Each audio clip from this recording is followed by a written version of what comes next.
आपल्या प्रत्येकाच्या फॅमिलीमध्ये ना एक व्यक्ती असा असतो जो पैशाने अजिबात श्रीमंत नसतो, पण मनाने खरंच देव माणूस असतो.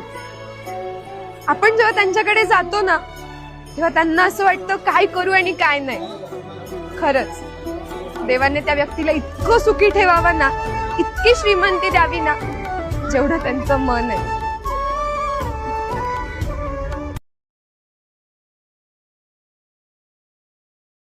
आपल्या प्रत्येकाच्या फॅमिलीमध्ये ना एक व्यक्ती असा असतो जो पैशाने अजिबात श्रीमंत नसतो, पण मनाने खरंच देव माणूस असतो. आपण जेव्हा त्यांच्याकडे जातो ना तेव्हा त्यांना असं वाटतं काय करू आणि काय नाही. खरंच देवाने त्या व्यक्तीला इतकं सुखी ठेवावं ना, इतकी श्रीमंती द्यावी ना जेवढं त्यांचं मन आहे.